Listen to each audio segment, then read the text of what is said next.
lancer pendulaire, c'est un lancer qui se passe, je dirais, complètement en l'air. On maîtrise et on domine le plomb au niveau aérien, c'est-à-dire que jamais il ne touchera le sol, ce qui est le cas du plomb posé, et il va nous permettre d'augmenter de manière considérable l'angle formé entre le point de départ du plomb et le point d'arrivée. Donc on pourra compresser les cannes d'une manière beaucoup plus importante et acquérir de la vitesse et travailler toujours avec de la vitesse. Alors les différences, je dirais, majeures qui existent entre le posé et le pendulaire, il n'y en a pas tant que ça. Une fois que vous avez maîtrisé le plomb posé, vous apercevrez dans la gestuelle que la moitié du pendulaire, je dirais, est strictement identique. Que ce soit au niveau du positionnement ou au niveau de la phase finale, qui est l'accélération et le blocage, vous aurez les mêmes paramètres et vous aurez les mêmes sensations. Là où ça va différer, c'est au niveau de la préparation du lancer. Sur un plomb posé, on se contentait de poser le plomb au sol et d'ajuster la position de sa canne. Là, on va, si vous voulez, rendre le plomb mobile et faire bouger le plomb sur un mouvement de pendule, sur une trajectoire aérienne. Alors c'est là que je dirais se situe un petit peu le travail, le gros du travail du lancer pendulaire et l'essentiel de la maîtrise. Une fois que vous aurez acquis les bases du plomb posé, vous verrez que vous arriverez très vite à ressentir vos premières sensations en lancer pendulaire.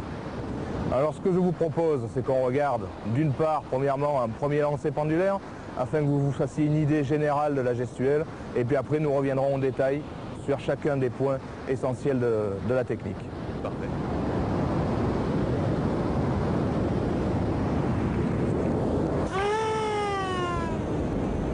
Alors comme vous le voyez, le lancer pendulaire est une gestuelle très rapide, mais très rapide dans sa phase finale.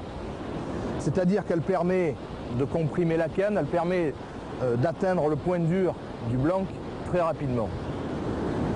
À partir de là, une fois que vous êtes en pleine puissance, une fois que vous avez réussi à charger le maximum de l'énergie que peut vous donner la canne, toute l'accélération que vous donnerez en phase finale va être décuplée.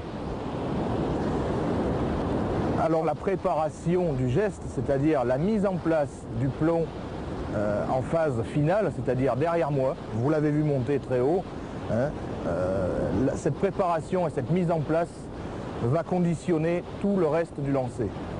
Dans tous les cas, dans votre travail, il vous faudra vous garder à l'esprit en permanence que vous devez vous retrouver dans une position similaire à celle du plomb posé, c'est-à-dire les bras tendus.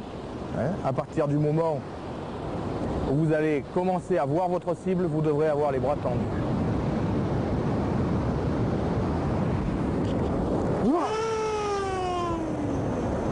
Ce balancer, ce qu'on appelle le mouvement de pendule, qui a donné son nom à la technique, se réalise uniquement avec les bras.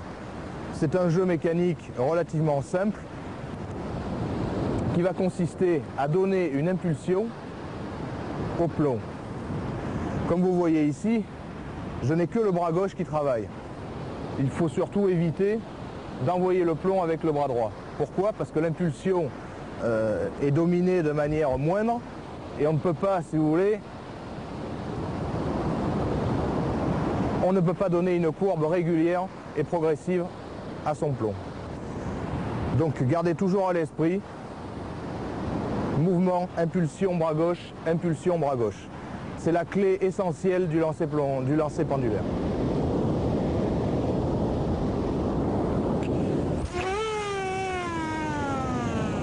Vous allez voir dans le pendule que je vais réaliser devant vous que la balle va accélérer, ralentir pour se mettre en stabilisation en phase avant, et puis elle va reprendre une accélération toujours en gardant sa courbe pendulaire pour remonter derrière moi. En application, ça donne ça.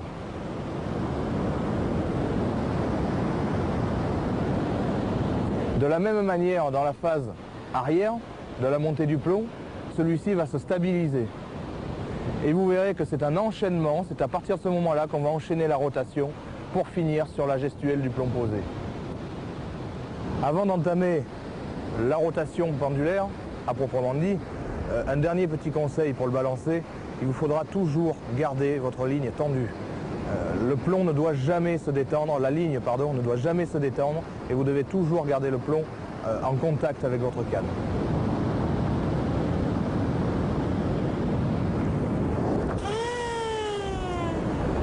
Par la suite, comme vous l'avez vu, une fois que le plomb est arrivé en phase stationnaire derrière moi, j'ai ma canne qui est située en haut. Je vais tourner la tête, baisser les bras pour me retrouver dans la position identique du plomb posé. Je n'aurai donc plus qu'à monter ma canne et à finaliser le geste. Mon plomb est ici en position stationnaire au-dessus de ma tête. Je vais tourner ma tête en gardant les bras bien tendus, remonter pour bloquer. Vous voyez que toute cette portion-là, à partir du moment où j'arrive là, je me retrouve dans la position, vraiment dans une position identique à celle du plomb posé.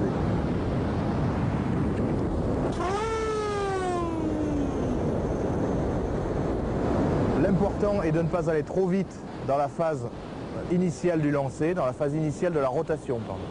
Vous devez, une fois que votre plomb est en l'air, prendre votre temps de vous retourner de manière à vous positionner pour accélérer en phase finale. Le tort de beaucoup de lanceurs est de vouloir aller trop vite.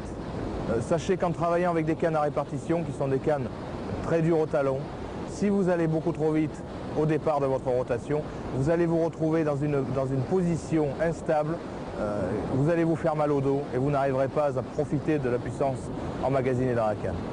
Prenez donc votre temps, allez-y étape par étape et vous verrez que tout se déroule normalement.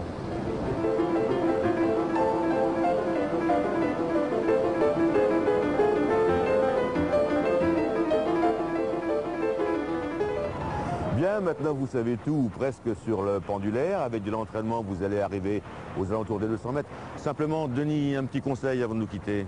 Oui, un dernier petit conseil pour vous permettre de faire la charnière entre le lancer plomb posé et le pendulaire. Nous avons vu un lancer très aérien avec un plomb qui montait très haut. Rien ne vous empêche de faire descendre votre plomb et de ne le monter qu'à 1,50 m ou 2 du sol pour vous permettre de garder un contact plus simple et plus facile au départ.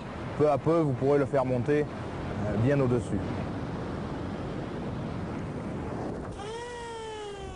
Voilà, donc ne cherchez pas à brûler les étapes.